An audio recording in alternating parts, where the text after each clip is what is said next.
બાળકોને જો શાક ન ભાવતું હોય તો રોટલી, ભાખરી કે પછી પૂરી કે પરોઠા હોય તેની સાથે જો ટમેટો કેચઅપ મળી જાય તો તેને શાકની પણ જરૂર નથી પડતી.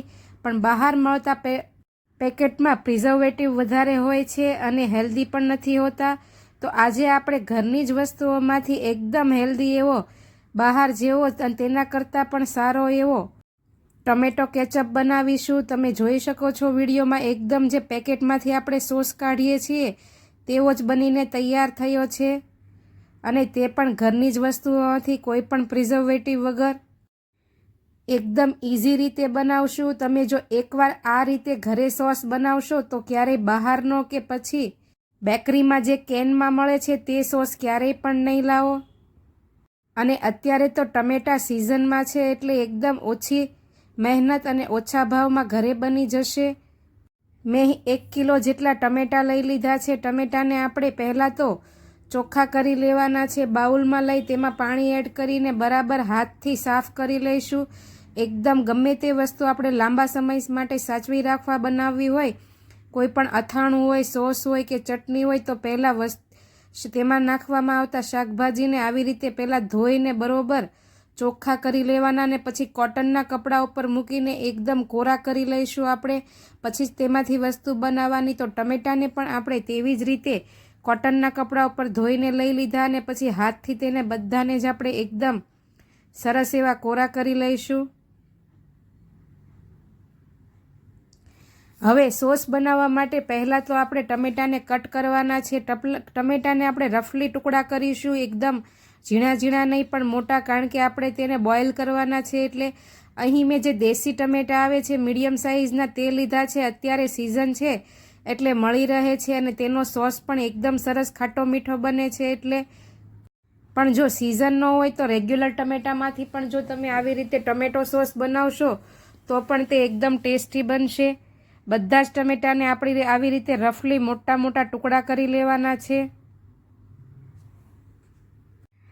ટમેટાના ટુકડા થઈ જાય એટલે હવે આપણે તેને બોઇલ કરવાના છે. એટલે આપણે પહેલાં તો મીડિયમ ગેસની ફ્લેમ ઉપર કોઈ પણ પેનમાં આપણે 1 ગ્લાસ જેટલું ગરમ પાણી કરવા મૂકી દઈશું. પાણીનું પ્રમાણ અહીં આપણે ઓછું રાખીશું જેથી ઓછા સમયમાં આપણો સોસ બનીને તૈયાર થઈ જાય, વધારે સમય ઉકાળવો ન પડે. પેનને ઢાંકીને 2 થી 3 મિનિટ માટે રહેવા દઈશું. ત્યાં સુધીમાં લવિંગ, 1 એલચી અને 1-2 તજના ટુકડાને આવી રીતે આપણે પોટલી વાળી લઈશું, જે સોસમાં આપણે બહાર જેવો સોસની સુગંધ આવે તેનું કામ કરશે. હવે પાણી આપણું સરસ એવું ગરમ થઈ ગયું છે. હવે તૈયાર કરેલા ટામેટાના ટુકડાને આપણે તેમાં એડ કરીશું. 1 મીડિયમ સાઇઝની ડુંગળી મેં અહીં લાંબી ચીરમાં કટ કરીને રાખી છે તે એડ કરીશું. 5 થી 6 લસણની કળી અને 1 ઇંચ આદુનો ટુકડો એડ કરીશું. જો તમે કાંદા લસણ ન ખાતા હોય તો સ્કીપ પણ કરી શકો. અને 2 કશ્મીરી લાલ મરચાં અહીં એડ કર્યા છે, તે તેના ટેસ્ટમાં અને કલર પણ સારો આવશે. પોટલી પણ આપણે એડ કરીને બધું બરાબર મિક્સ કરીને મીડિયમ ટુ હાઈ ગેસની ફ્લેમ ઉપર 5 થી 7 મિનિટ આપણે ઢાંકીને રહેવા દઈશું અને ત્યાં સુધી ટમેટાને બોઇલ થવા દઈશું. 5 થી 7 મિનિટનો સમય થઈ ગયો છે. તમે જુઓ તેમ ટમેટા સરસ એવા કૂક થઈ ગયા છે. તેનો છાલનો ભાગ પણ આવી રીતે એકદમ જુદો પડી ગયો છે. 3 થી 4 મિનિટ માટે આને આપણે એકદમ ઠંડુ પડવા દેવાનું છે. પહેલાં તો આ મિશ્રણ એકદમ ઠંડુ પડી જાય 3 થી 4 મિનિટમાં. એટલે હવે તેમાં જે આપણે પોટલી એડ કરી હતી તે ચમચાથી આવી રીતે કાઢી લઈશું અને બીજી બધી જ વસ્તુઓને આપણે મિક્સર ગ્રાઇન્ડરમાં કે પછી જે છાશ બનાવવાનું બ્લેન્ડર આવે છે તેનાથી પણ તમે મિક્સ કરી શકો. મેં અહીં જ્યુસ જારમાં એડ કર્યું છે. પાણી તમે જુઓ તેમ આપણે બહુ ઓછા પ્રમાણમાં લીધું છે અને જે બળીને અડધા વાટકા જેટલું જ રહી ગયું છે. હવે ગ્રાઇન્ડમાં આપણે 4 થી 5 વાર પલ્સ મોડ કરીને એકદમ ફાઇન એવી સ્મૂથ એવી પેસ્ટ બનાવી લેવાની છે, જેથી તેમાં એકદમ લમ્સ ન રહે. તમે જુઓ તેમ એકદમ ફાઇન પેસ્ટ બનીને તૈયાર થઈ ગઈ છે. હવે જે પેનમાં આપણે સોસ બનાવવાનો છે તે જ પેનમાં આપણે ગળણી મૂકીને આવી રીતે જ્યુસ જારમાંથી બધી જ પેસ્ટ તેમાં એડ કરીશું અને ચમચાથી આવી રીતે એકદમ ગળી લેવાનું છે દબાવીને, જેથી તેમાં રહેલી સ્મૂધી નીકળી જાય અને ટમેટાના બીજ, મરચાંના બીજ, તેની છાલનો ભાગ દૂર થઈ જાય તેવી રીતે એકદમ સ્મૂથ પેસ્ટ તૈયાર કરી લેવાની છે. પેસ્ટ તૈયાર થઈ ગઈ છે. હવે મીડિયમ ટુ હાઈ ગેસની ફ્લેમ ઉપર આપણે તેને ઉકળવા માટે મૂકીશું. 2 થી 3 મિનિટમાં સરસ એવી ઉકળવા લાગે ત્યારે આપણે તેમાં થોડા મસાલા એડ કરવાના છે. પહેલાં તો આપણે તેમાં કોઈ પણ જાતના બહારના પ્રિઝર્વેટિવ નથી ઉમેરવાના. ઘરની જ વસ્તુઓમાંથી બહાર જેવો જ સોસ તૈયાર કરવાનો છે. સૌપ્રથમ પહેલાં આપણે તેમાં અડધી ચમચી જેટલું મીઠું એડ કરીશું. ચમચી નાની છે એટલે મેં આખી ચમચી એડ કરી છે. સ્વાદ પ્રમાણે તમે તમારા એકોર્ડિંગ પણ નાખી શકો. 2 મોટા લીંબુનો રસ એડ કર્યો છે જે વિનેગરનું કામ કરશે. બહારના સોસમાં વિનેગર આવે છે પણ મેં અહીં ઘરના લીંબુમાંથી જ તેનો ઉપયોગ કર્યો છે. 1 ચમચી કશ્મીરી લાલ મરચું પાવડર એડ કરીશું. તમે રેગ્યુલર મરચું નાખો તો થોડું ઓછું નાખવાનું. તેને સરસ રહેવું આપણે સોસમાં મિક્સ કરીશું. અને હવે સોસને ઘાટો કરવા અને કલર એકદમ તેનો લાલ રહે અને ટેસ્ટ ખાટો મીઠો થાય તે માટે આપણે 150 ગ્રામ જેટલી અંદાજે 1 વાટકી જેટલી ખાંડ એડ કરીશું. આપણે અહીં ટમેટા 1 કિલો લીધા છે તેની સામે 150 ગ્રામ જેટલી ખાંડ એડ કરી છે.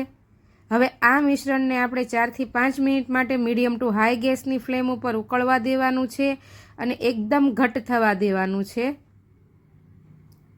તેની કન્સિસ્ટન્સી થોડી ઓછી થઈ જશે અને ઘાટું પણ થવા લાગશે.